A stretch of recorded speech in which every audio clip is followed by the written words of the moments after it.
Hello friends, food corner চ্যানেলে আপনাদের স্বাগত। চলে এসেছি আবার একটা নতুন রেসিপি নিয়ে। আজ আমি আপনাদের কাছে পনিরের একটা দারুণ রেসিপি শেয়ার করব। আশা করি আপনাদের সকলের খুব ভালো লাগবে। আজ আমি আপনাদের বানিয়ে দেখাবো পনির বাটার মশালা। একেবারে রেস্টুরেন্টের মতো বানাতে গেলে আমার রেসিপিটা শুরু থেকে শেষ পর্যন্ত আপনাদের দেখতে হবে। তাহলে আসুন দেখে নেওয়া যাক কিভাবে আমি পনির বাটার মশালা বানালাম। পনির বাটার মশালা বানানোর জন্য যে যে উপকরণগুলো নিয়েছি তাদের মধ্যে মেন উপকরণই হলো পনির। এখানে আমি 200 গ্রাম পনির ভালোভাবে ধুয়ে নিয়ে চৌকো চৌকো করে পিস করে নিয়েছি। পনিরগুলো উষ্ণ গরম জলে আমি ভিজিয়ে রাখবো, তাতে পনিরগুলো ভীষণ সফট হয়ে যাবে। অন্যদিকে একটা কড়াই গরম করে তার মধ্যে 2 টেবিল স্পুন সাদা তেল এবং 2 টেবিল স্পুন বাটার দিয়ে দেব। বাটারটা যতক্ষণ না মেল্ট হচ্ছে ততক্ষণ গ্যাসের ফ্লেমটা মিডিয়াম রাখতে হবে। দেখুন বন্ধুরা, বাটার মেল্ট হয়ে গিয়েছে। এর মধ্যে 5টা লবঙ্গ এবং 2টো ছোট এলাচ দিয়ে দেব এবং 2টো মিডিয়াম সাইজের পেঁয়াজ আমি লম্বা লম্বা করে স্লাইস করে কেটে নিয়েছি, সেটা দিয়ে দিতে হবে। এবারে পেঁয়াজটা ভালো করে ভেজে নিতে হবে। এই সময় গ্যাসের ফ্লেমটা মিডিয়াম রাখবো। দিয়ে দেব 3 কোয়া রসুন এবং কিছুটা আদা কুচি। সব কিছু ভালোভাবে মিক্স করে নেব। পেঁয়াজটা হালকা বাদামি করে ভেজে নেব। পেঁয়াজ প্রায় বাদামি হয়ে গিয়েছে। এবারে এর মধ্যে স্লাইস করে কেটে রাখা টমেটোগুলো দিয়ে দেব। এখানে আমি 3টে মিডিয়াম সাইজের টমেটো নিয়েছি এবং টমেটোগুলো ভালো করে ধুয়ে নিয়ে লম্বা লম্বা করে স্লাইস করে কেটে নিয়েছি। এবারে সব কিছু খুব ভালোভাবে মিক্স করে নিতে হবে এবং টমেটোগুলো ভেজে নিতে হবে। দিয়ে দেব 2 টেবিল স্পুন কাজু। কাজুর সাথে সব কিছু ভালো করে মিশিয়ে নিতে হবে। দেখুন বন্ধুরা, টমেটোগুলো কিন্তু শক্ত আছে। টমেটোগুলো যাতে ভালোভাবে সেদ্ধ হয়ে যায় সেই জন্য কড়াইয়ের ঢাকাটা চাপা দিয়ে দেব। 4 থেকে 5 মিনিট এইভাবে মিডিয়াম ফ্লেমে হতে দেব। 4-5 মিনিট হয়ে গিয়েছে। কড়াইয়ের ঢাকাটা খুলে দেব। টমেটো পেঁয়াজ খুব ভালোভাবে সেদ্ধও হয়ে গিয়েছে এবং ভাজাও হয়ে গিয়েছে। টমেটোগুলো একেবারে নরম হয়ে গিয়েছে। এবারে এটা একেবারে ঠান্ডা করে নিতে হবে। ঠান্ডা হয়ে গেলে একটা মিক্সির কন্টেনারে নিয়ে নেব এবং একটা স্মুথ পেস্ট বানাতে হবে। ঠিক এই রকম একটা পেস্ট বানিয়ে নেব। এবারে এটা ভালো করে চেলে নিয়ে একটা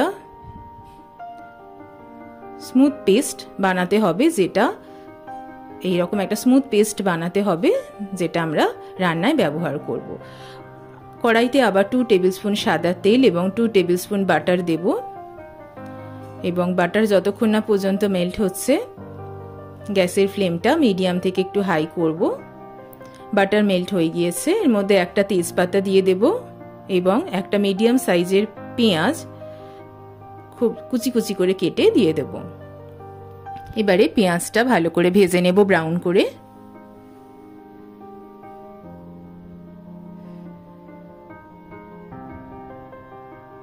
এর মধ্যে একটা কাঁচা লঙ্কা চিড়ে দিয়ে দেব, তবে এটা অপশনাল। আপনারা যারা ঝাল বেশি খেতে পছন্দ করেন না তারা এটা অ্যাভয়েড করতে পারেন। এবারে মশলাগুলো দিয়ে দেব। 1/2 টেবিল স্পুন হলুদ গুঁড়ো, 1 টেবিল স্পুন লঙ্কা গুঁড়ো, 1/2 টেবিল স্পুন ধনে গুঁড়ো, 1/2 টেবিল স্পুন জিরে গুঁড়ো, 1 টেবিল স্পুন সল্ট। তবে সল্ট আপনারা আপনাদের আন্দাজ মতন দেবেন। এবারে সব কিছু ভালোভাবে মিক্স করে নেব। মশলাগুলো পেঁয়াজের সাথে ভালো করে কষিয়ে নিতে হবে। আর দিয়ে দেব কিছুটা গরম মশলার গুঁড়ো। এবারে সব কিছু ভালো করে মিক্স করে নেব। এর মধ্যে ভাজা পেঁয়াজ এবং টমেটোর যে পেস্টটা, স্মুথ পেস্টটা, সেটা এবারে দিয়ে দেব। দিয়ে মশলার সাথে পেস্টটা খুব ভালোভাবে মিশিয়ে দেব। দেখুন বন্ধুরা, কালার কিন্তু চেঞ্জ হয়ে যাচ্ছে। পেস্টটাকে ভালো করে কষিয়ে নিতে হবে মশলার সাথে।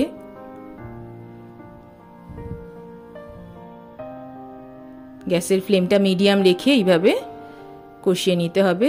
তেল ছাড়ছে মশলা থেকে। প্রায় হয়েই এসেছে, আর 2 থেকে 3 মিনিট এইভাবে লো ফ্লেমে একটু ভেজে নেব। মশলা একেবারে কষা হয়ে গিয়েছে। এবারে এর মধ্যে মেজারমেন্ট কাপের 1 কাপ জল দিয়ে দেব। দিয়ে জলের সাথে মশলাটা ভালো করে মিক্স করে নেব।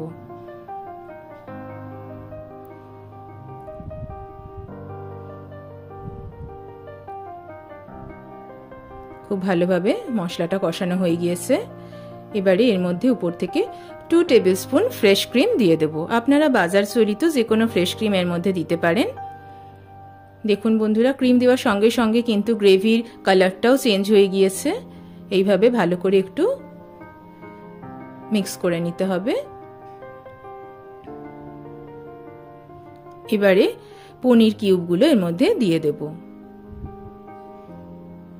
দিয়ে গ্রেভির সাথে পনিরগুলো খুব ভালো করে মিক্স করে নিতে হবে।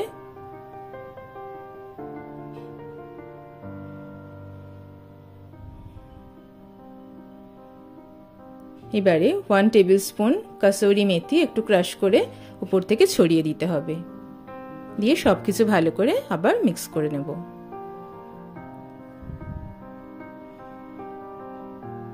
দু থেকে 3 মিনিট এইভাবে একটু গ্রেভির মধ্যে পনিরগুলোকে নিয়ে মিক্স করে নেব, যাতে পনিরের মধ্যে গ্রেভিটা অ্যাবজর্ব হয়ে যায়।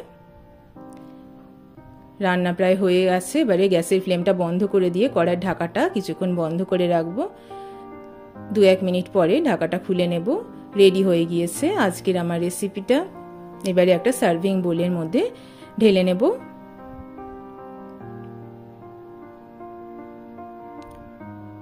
উপর থেকে একটু ফ্রেশ ক্রিম ছড়িয়ে দেব। রেডি হয়ে গেল আজকের আমার রেসিপি পনির বাটার মশালা। অল্প উপকরণ দিয়ে একেবারে রেস্টুরেন্টের স্বাদের পনির বাটার মশালা কিভাবে বানালাম বন্ধুরা আপনারা দেখতেই পেলেন।